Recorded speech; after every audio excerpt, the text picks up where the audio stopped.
What's up, y'all? It's your girl Shay Renee, and today we are going to talk about the Summer House season finale. And can I tell you something? I knew they weren't going to get that prenup. Let's get into it, shall we?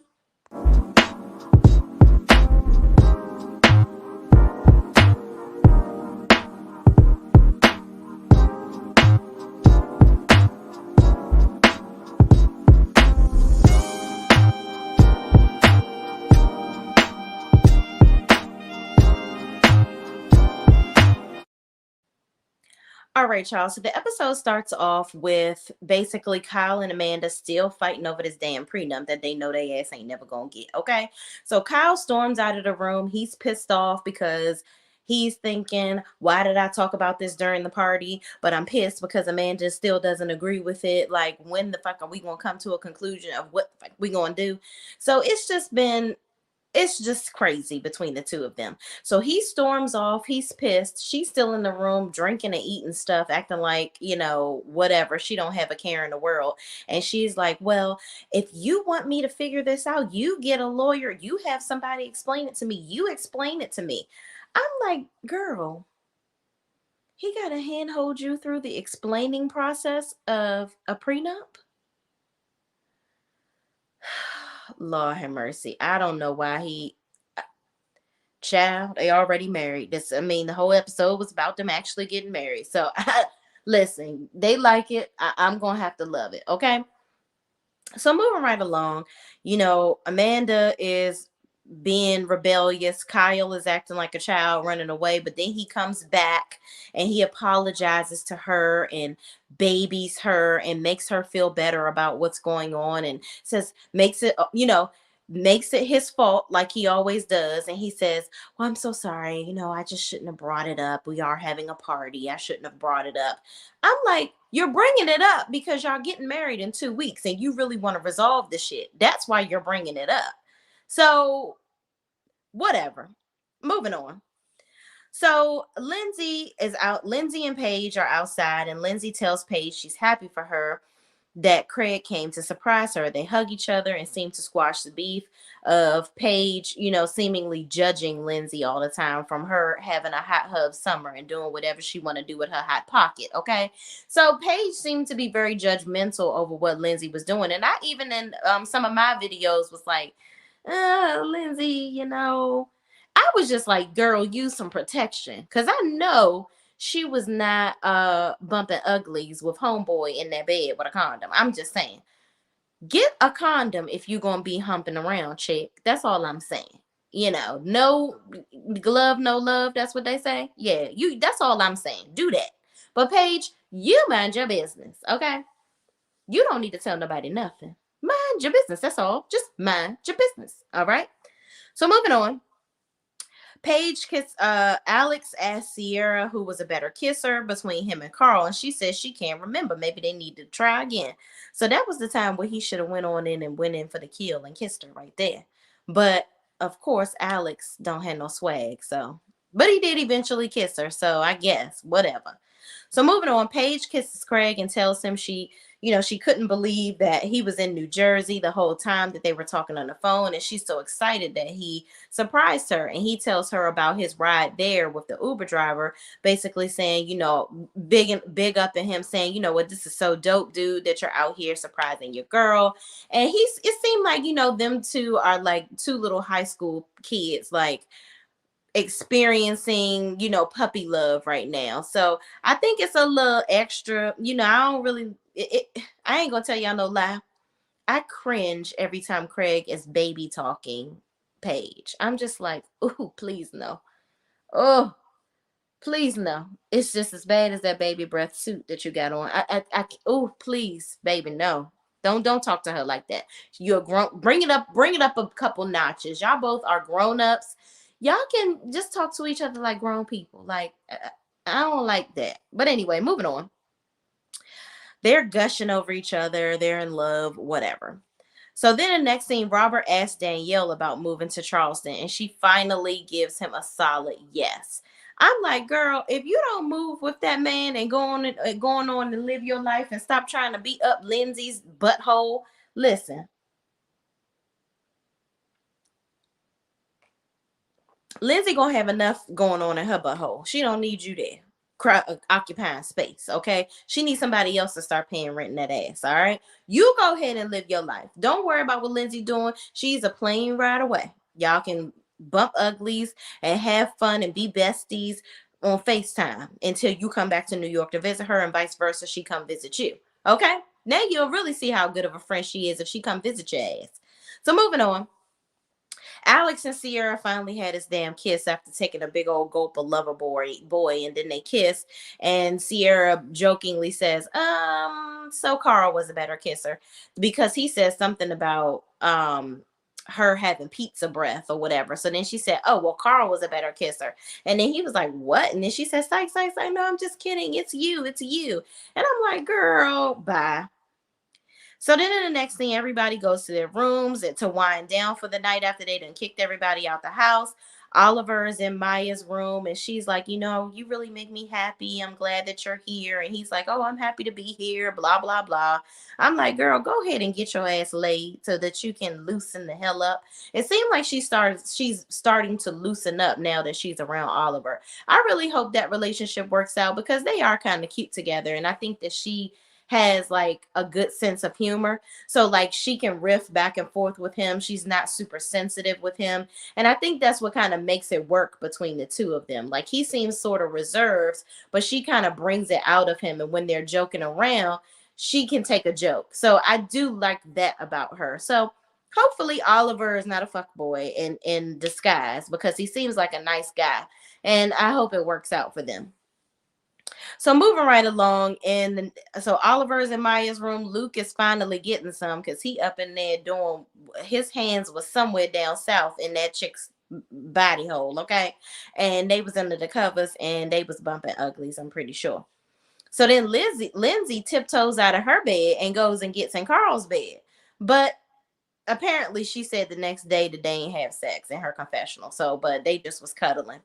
And Craig and Paige are in her bed amongst now, I don't know if y'all noticed, but in the background on the nightstand, it was some takeout food.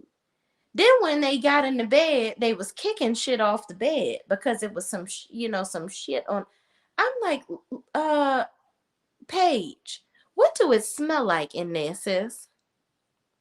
I'm sure it smells of stank, and more stank. Like y'all don't clean that damn room. Put your shit together. Get your shit up. Clean up. Looks a mess in there. Like, what man is laying up in here and laying on top of your junk? That says a lot about the both of y'all. Y'all both trifling. Okay, moving on. Everybody gets up to clean up except goddamn, of course, Amanda. I ain't see uh Sierra go out there, and I do always see Maya going to clean up, which I think is messed up. Everybody always cleans up except Paige and Amanda, which I'm like, damn. Well, you know what? I can't expect Paige to clean up shit because she don't even clean up her own damn room. So anyway, and Amanda is lazy, so she's just being true to herself. So they all clean up. Carl and Lindsay have some awkward boy meets girl convo when he comes in her room. Like he's like, "Hey, what's going on? How you feeling? You got a whole closet full of stuff there." I'm like, "Oh my god, this is very corny and weird. I'm gonna need y'all to stop it right now. Don't do this no more. Just say I like you and move on, cause, mm-mm.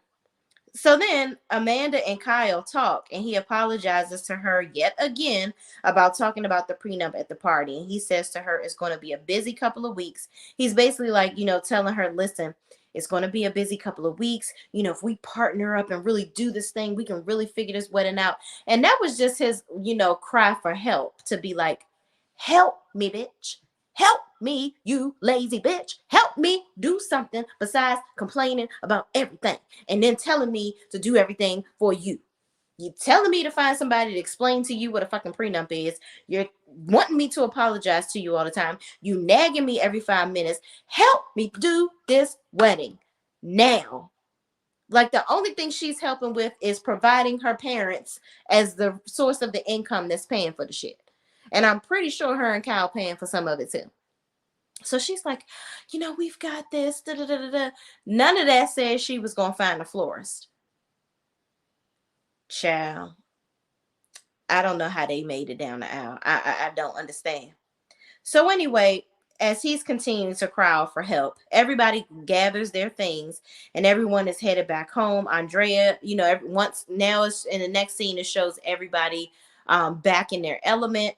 Andrea's modeling page is doing her fashion week videos and her blogs. Amanda and Kyle are finally they're at home and they finally found a florist. So that you see them meeting with the florist on FaceTime, and this is like 2 weeks before their wedding. So come to find out, both of them have COVID. So they can't leave the house to do anything for their wedding. They stuck in the house with each other. Amanda is acting like a big ass baby. She's like, oh, we have so much to do. Oh my God. And Kyle, who's already been doing every damn thing for the wedding, now he got to sit up here and console his big baby ass wife and still get shit done while somehow trying to hold his composure and keep himself together. Being a man, kudos to y'all, because that's a lot. You gotta hold your composure, conserve her feelings, even though she over here royally fucking up all the time. Be apologetic to her, soothe her, worry about her feelings all the time, and still keep your mental health intact. I don't know how Mr. Kyle Cook does it, but he managed to get through it. So they made it through, even despite his issues and his emotional, issues he had with breaking down, trying to figure all this shit out. That we see them in the next scene at the parents' house. So they had to really pretty much cram a shit ton of things to do into 5 days, like getting the hair done, getting the floor stuff together, getting her final dress fitting in, finalizing the seating arrangements and all this stuff. And she actually did put some work in and do some handmade things, like I guess the decorations for the wedding or whatever. So they pulled it all together, and what I thought was really really cute was they asked Carl to officiate the wedding, which I thought that was so dope and that was so cool or whatever. So moving right along, then we see Austin walk into the damn wedding. I'm like, child, what are you doing here, sir? You and your cock need to go on.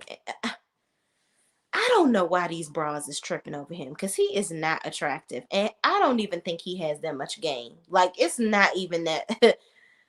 Child. Anyway, so Austin comes to the wedding and Sierra all bent out of shape.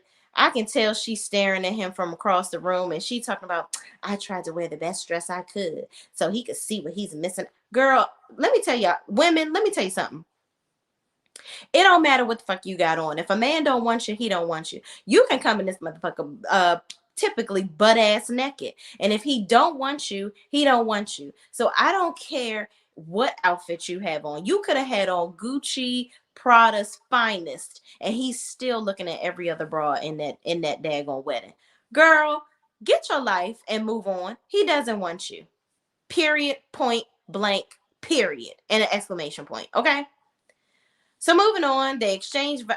Kyle and Amanda exchange vows, and they get married. Voila, with no prenup, as you like it. So he basically was like, yeah, we decided that the prenup is not, after we kind of did thought about everything that we had to do to kind of get this day to come and be successful. We had to put the top tier things at the top, and the things that we thought were important, but they really weren't, push them to the bottom. That prenup was very important, like extremely. I hope you are smart enough to get a postnup, because you can do that. And don't wait too damn long. Okay? That's all I'm saying. You see how immature your damn wife is. Okay? You married a child by your own decision making. You married somebody that's damn near 10 years younger than you. So what the fuck do you expect? Okay? She talking about taking half your business and don't even probably know how to make a damn spreadsheet to figure out what the hell you do every day. Get the postnup. Oh, that's all I'm saying. You already done married her now. You're not off on the hook for the wedding with her parents. You breathe a sigh of relief that you don't got to pay them $200,000 back, or however much they paid for this damn wedding. and get a damn post-nup. Okay, moving on. Amanda and Kyle are taking photos, and Lindsay and Carl profess their undying love to one another because they realize after the last week or so, they're feeling extra feelings that are not as, friend feelings. Now they're, into each other. So Austin brings his Fraggle Rock looking ass over to them, and then he's talking about a bunch of nothing. And then he walks off, and Lindsay in her tells Carl, she's like, yeah, Austin is cool and he's fun for a short period of time, but I'm looking for something for the long haul, something that's really going to last. And I feel like I can have that with you. And I just want to make sure that I'm not the only one feeling how I feel and I'm not by myself. And Carl says, yeah, you're not by yourself, but I'm sober for a year in January. It's just a couple of months away. So basically he telling her, listen, I don't want no drinks or no poontang for until January. Okay. I'm trying to be abstinent, I'm going to be celibate, alcohol free, all that. Okay. I got to get my life right. So they end up together. Obviously we see that on social media. So then, that's it. Then we see a preview of the reunion, and apparently, you know what, Sierra, you talked all that shit and you still fucked Austin. I can't wait to see this daggone reunion because, girl, you talked big king shit about I'm not talking to him, I ain't messing with him, and then you end up fucking him anyway. Ciao. Anyway, thank y'all for watching. Please, please, please don't forget to like, comment, subscribe, and share this video with anybody else that watches Summer House too. And I will see you next week when I review the reunion. Peace out.